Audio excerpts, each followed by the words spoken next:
This is फिलहाल video वाली सरकार और भाई Realme नंबर सीरीज का Realme 9 फाइनली ऑफिशियल हो गया है पाकिस्तानी मार्केट के अंदर। और आज यहां पर मैं इसकी जो अनबॉक्सिंग है वो आप लोगों के लिए लेकर आया हूं। अब मैं ये बात क्लियर कर दूं कि Realme की जो नंबर सीरीज है वो Realme 8 का लॉन्च हो, Realme 7 का लॉन्च हो या आज ये Realme 9 सीरीज है, इन सब के अंदर Realme की जो हाइप होती है ना वो किसी नेक्स्ट लेवल पे पहुंची होती है, क्योंकि दिस इज द फोन जिसका सब वेट कर रहे थे। और Realme 9 जो है वो फाइनली हमारे सामने आ चुका है। ऑल दो मैंने इस मोबाइल फोन की स्पेसिफिकेशन इस पॉइंट के ऊपर रीड कर ली है और मैं ये बात आपको बताना चाहूंगा कि Realme 9 सीरीज के अंदर अब तक हम Realme 9 Pro Plus देख चुके हैं, Realme 9i देख चुके हैं और अब हमारे पास ये Realme 9 आया है। तो ये जो हैंडसेट है ना, ये जो Realme 8 की पोजीशनिंग थी पाकिस्तानी मार्केट में उससे थोड़े ऊपर की पोजीशनिंग में आया है। इसके अंदर कुछ स्पेक्स भी बेहतर किए गए हैं। तो आज की इस वीडियो के अंदर हम इसको मुकम्मल तौर पर देखने वाले हैं कि क्या चीज़ बेहतर की गई है, क्या चीज़ थोड़ी और बेहतर हो सकती थी, मोर इंपॉर्टेंटली क्या प्राइस टैग होने वाला है। बाय द वे, इस फोन के साथ मैं ये कह सकता हूं कि जो वेबसाइट्स के अंदाजे थे ना वो थोड़े गलत थे। एग्जैक्ट प्राइस टैग भी आपको बताने वाला हूं, वैसे बता ही देता हूं, क्यों छुपा रहा हूं मैं, मतलब कोई वजह नहीं है प्राइस टैग छुपाने की। इस मोबाइल फोन का जो ऑफिशियल प्राइस टैग है वो 54,999 रखा गया है। ज़्यादातर लोगों का ओपिनियन था कि ये 59,000 या 60,000 के प्राइस टैग में लॉन्च होगा, लेकिन ऐसा नहीं हुआ। 54,999 के प्राइस टैग में लॉन्च हुआ है, जो कि मेरे हिसाब से थोड़ा सा बेहतर प्राइस टैग है। लेकिन भाई जो डॉलर की सिचुएशन बनी हुई है इस टाइम पे हर चीज़ ही बहुत ज़्यादा महंगी लॉन्च हो रही है, तो वो मैं ये भी कहूँगा कि भाई 54 में भी कोई बहुत सस्ती डिवाइस नहीं आई। But then again dollar situation और जो सारी इंपोर्ट की सिचुएशन बनी हुई है, यही प्राइस जो थी मैं एक्सपेक्ट भी कर रहा था। मोबाइल फ़ोन की अगर आप मेन हाईलाइट्स की बात करते हैं तो जैसे मैंने बताया है कि इसकी पोजीशनिंग थोड़ी अपर की गई है, तो आपको इसके फ्रंट और बैक पर मौजूद जो कैमरा सेंसर्स है वो भी यही बताएंगे, क्योंकि इसके बैक साइड पे मौजूद है 108 मेगापिक्सल का ट्रिपल कैमरा सेटअप। और हमें याद है कि हमने Realme 8 Pro के अंदर 108 मेगापिक्सल का कैमरा देखा था, लेकिन अब आपको Realme 9 जो कि लोअर वेरिएंट बनता है उसमें भी 108 मेगापिक्सल का कैमरा देखने को मिल रहा है। स्नैपड्रैगन 680 का प्रोसेसर लगाया गया है, जो कि इस जनरल प्राइस रेंज के अंदर बहुत ज़्यादा कॉमन हो गया है। आई थिंक ये प्रोसेसर बड़ा इजीली अवेलेबल भी है। 90 हर्ट्ज का एमोलेड डिस्प्ले यहाँ पर अवेलेबल है और 5000 mAh की जो बैटरी है वो लगाई गई है। एक और चीज़ जिसके बारे में बहुत बड़ा क्वेश्चन था और लोग सोच रहे थे कि पाकिस्तानी मार्केट के अंदर जो है वो 6 GB वाला वर्जन लॉन्च होगा, तो भाई वो क्वेश्चन भी अब दूर हो चुका है।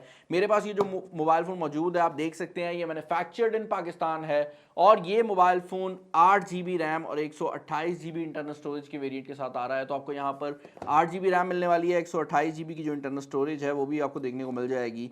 मोबाइल फ़ोन का जो डब्बा है बड़ा ही स्लोली आ रहा है। लाइक जो बंदा फ़ोन को ख़रीदता है ना पहली पहली बार, उसको तो बड़ी खुशी होगी कि फ़ोन स्लोली स्लोली नीचे आ रहा है, लेकिन मैंने तो वीडियो बनानी है ना यार, तो बाहर आ जा भाई, प्लीज़ बाहर आ जा।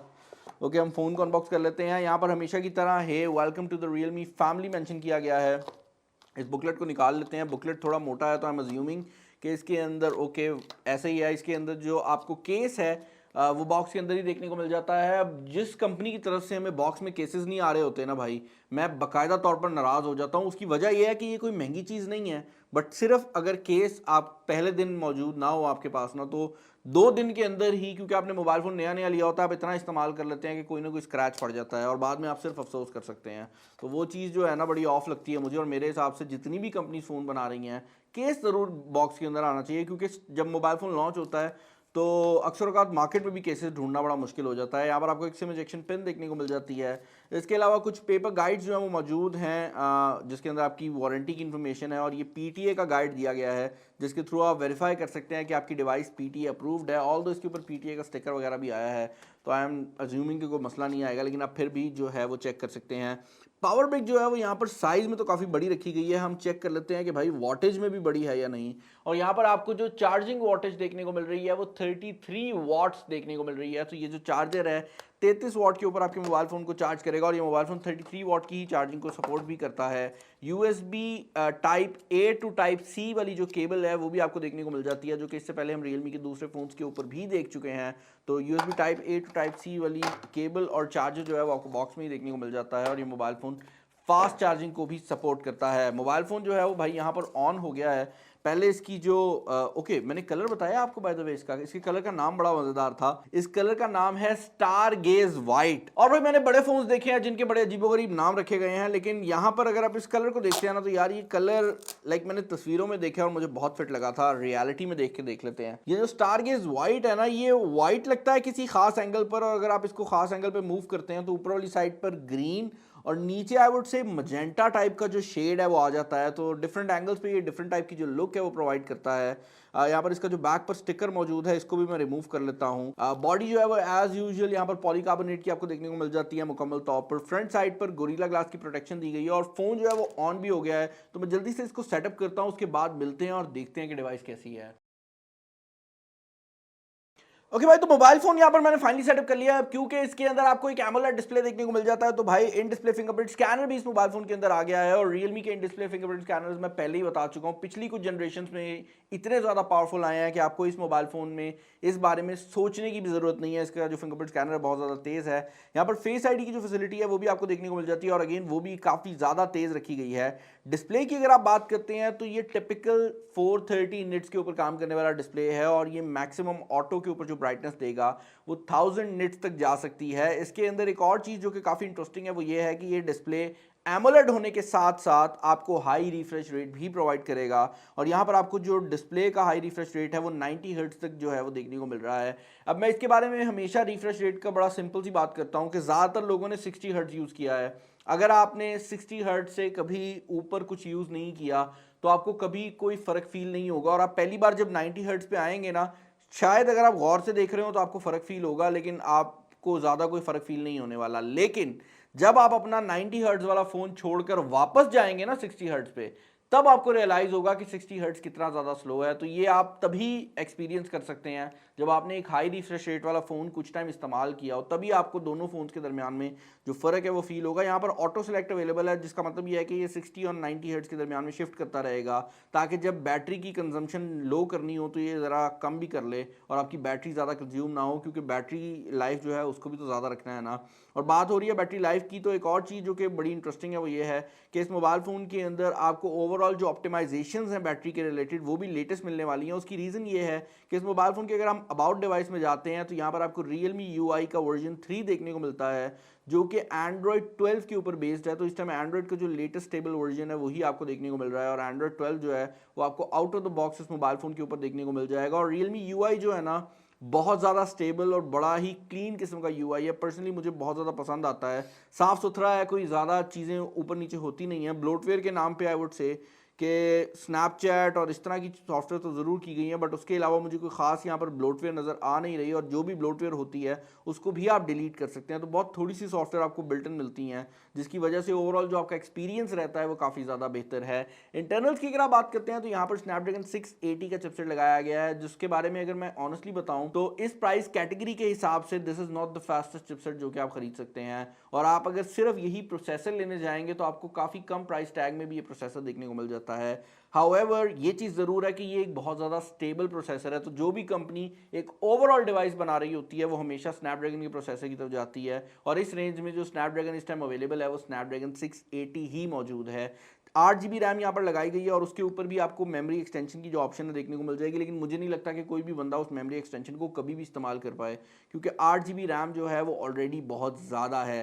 कैमरा सिचुएशन की अगर आप बात करते हैं तो भाई यहाँ पर फ्रंट कैमरा जो है वो 16 मेगापिक्सल का लगाया गया है, और बैक कैमरा जो है वहाँ पर आपको 108 मेगापिक्सल देखने को मिल जाता है। तो पहले फ्रंट कैमरा थोड़ा सा चेक कर लेते हैं। और एज यूजुअल जो फ्रंट कैमरा है उसकी क्वालिटी मुझे बहुत ज़्यादा पसंद आई है, क्योंकि Realme के बारे में जो चीज़ पसंद मुझे आती है वो ये है कि इनकी कलर साइंस ह्यूमन सब्जेक्ट्स के लिए, इंसानों के लिए बहुत अच्छी है। अगर आप किसी नॉर्मल चीज़ की पिक्चर ले रहे हैं ना तो शायद आपको थोड़ी ज़्यादा वाइब्रेंट लगे, लेकिन इंसानों की जो पिक्चर है ना वो ये बहुत अच्छा लेता है। और यही वजह है कि Realme के फ़ोन जो हैं इसमें सेल्फी के रिलेटेड भी आपको काफ़ी ज़्यादा फीचर्स जो है वो देखने को मिल जाएंगे। बैक कैमरा जो है उसमें आप देख सकते हैं कि आपके पास अल्ट्रा वाइड एंगल कैमरा का मोड दिया गया है। यहाँ पर आप जूम भी कर सकते हैं, और ये 3x जूम की ऑप्शन ऑप्शन भी दे रहा है। उसके पीछे रीज़न ये है कि यहाँ पर जो मेन कैमरा है 108 मेगापिक्सल का, ये इतनी ज़्यादा रेजोल्यूशन प्रोवाइड करता है कि अगर आप जूम इन भी कर लेते हैं तो काफ़ी हद तक आपको वही क्वालिटी मिलेगी जो कि आप नॉर्मल में ले रहे हैं। तो जूम की फैसिलिटी यहाँ पर अवेलेबल की गई है, लेकिन जूम लेंस अवेलेबल नहीं है। अदर देन दैट एक और चीज़ जो कि बड़ी मुझे इंटरेस्टिंग लगी है वो ये है कि पाकिस्तानी मार्केट के अंदर हमने सबसे पहले Realme GT ME में स्ट्रीट मोड देखा था और वो भी यहाँ पर अवेलेबल किया गया है। और स्ट्रीट मोड भी अगेन आप डिफरेंट फोकल लेंथ के ऊपर चला सकते हैं। नाइट मोड भी यहाँ पर अवेलेबल है और नाइट मोड भी सब कैमरास के ऊपर अवेलेबल है। तो ये चीज़ बड़ी इंटरेस्टिंग है कि इस मोबाइल फ़ोन के अंदर जो नाइट मोड आ रहा है वो भी सब कैमरास पे अवेलेबल है, वरना कंपनीज करती क्या है कि लोअर एंड डिवाइसेस पे या मिड रेंज डिवाइसेस पे नाइट मोड को सिर्फ बैक के मेन कैमरा पे कर देती हैं ताकि महंगे फोन्स की एक डिस्टिंग्विश जो फीचर है वो बनाया जा सके। वीडियो रेजोल्यूशन की अगर आप बात करते हैं तो ये mobile phone 1080p video recording जो है वो कर सकता है। अब 108 मेगापिक्सल का कैमरा है तो आई वाज अज्यूमिंग कि 4K हो, लेकिन आपको 1080p से जो गुजारा है वो करना पड़ेगा। अच्छी बात यह है कि आप 1080p पे जब इसको चलाएंगे तो अल्ट्रा स्टडी मोड ऑन करने पर भी ये 1080p पे ही रहता है, लेकिन क्वालिटी थोड़ी डिग्रेड हो जाती है, थोड़ा जूम इन कर लेता है। पोर्ट्रेट मोड भी यहाँ पर अवेलेबल है, फ्रंट और बैक दोनों के अंदर 108 मेगापिक्सल का डेडिकेटेड जो मोड है वो भी अवेलेबल है और स्लो मोशन भी दिया गया है। ये सब चीज़ें मैं ऑब्वियसली अपने जो मेन रिव्यू वीडियो है उसके अंदर कवर करने वाला हूँ, तो इन सब पे डिटेल में बात होगी, टेंशन नहीं लेनी। इस मोबाइल फ़ोन का मुझे पता है कि आप में से काफ़ी ज़्यादा लोग वेट भी कर रहे थे और इस मोबाइल फ़ोन के बारे में जो लोग हैं वो एक्साइटेड भी थे। यही वजह है कि मैं इस मोबाइल फ़ोन की जो मुकम्मल रिव्यू वीडियो है वो बहुत जल्द लेके आने वाला हूँ। अदर देन दैट यार, अगर आप बैटरी लाइफ की बात करते हो तो ये मोबाइल फ़ोन स्नैपड्रैगन के प्रोसेसर के साथ आ रहा है, तो यहाँ पर आपको बैटरी बैकअप भी काफ़ी अच्छा देखने को मिलने वाला है। और एक और चीज़ जो कि मैं इंक्लूड करना चाहूँगा वो ये है कि इस मोबाइल फ़ोन की जो बैटरी कैपेसिटी है वो 5000 mAh रखी गई है, तो बैटरी कैपेसिटी भी काफ़ी हद तक अच्छी ही रखी गई है। सिम सिचुएशन मैं हमेशा भूल जाता हूँ और मुझे आज भी मेरी टीम मेंबर ने याद कराया है कि भाई सिम सिचुएशन दिखा दें। इस मोबाइल फोन के अंदर आप 2 सिम्स और एक मेमोरी कार्ड लगा सकते हैं, लेकिन मैं क्यूरियस हूँ, मुझे बताइएगा आप में से कितने ज़्यादा लोग अभी भी मेमोरी कार्ड को यूज़ करते हैं। क्योंकि ऑनेस्टली मैं जब वीडियो बना रहा होता हूँ तो मेरी यही कोशिश होती है कि फ़ोन में अगर मेमोरी कार्ड की फैसिलिटी अवेलेबल है तो उसको ज़्यादा पॉइंट्स दिए जाएँ। लेकिन मैं जानना चाहूँगा कि आप में से कितने ज़्यादा लोग हैं जो कि अभी भी मेमोरी कार्ड को यूज़ करते हैं और कितने ऐसे लोग हैं जो कि अब बेसिकली इंटरनल स्टोरेज के ऊपर ही डिपेंड करते हैं। तो वो चीज़ मुझे कमेंट सेक्शन में बता दीजिएगा। इसके अलावा अगर आपको ये वीडियो पसंद आई है तो भाई यूट्यूब को भी पता लगना चाहिए ना कि आपको वीडियो पसंद आई और हमें भी पता लगना चाहिए, तो ज़रा वीडियो को लाइक कर दिया करें, कुछ नहीं जाता आपका। दूसरा, अगर चैनल पर नए हो तो यार प्लीज़ सब्सक्राइब कर लें ताकि जब भी मैं इस मोबाइल फ़ोन की मुकम्मल वीडियो लेकर आऊँ, रिव्यू वीडियो, तो आप लोगों तक वो वीडियो आ जाए। चैनल पर नए हैं सब्सक्राइब करने के लिए यहाँ पर भी बटन आ रहा होगा, नीचे भी सब्सक्राइब का बटन आपको देखने को मिल जाएगा। इस वीडियो में इतना ही। This is Bilal signing off. अल्लाह हाफ़िज़।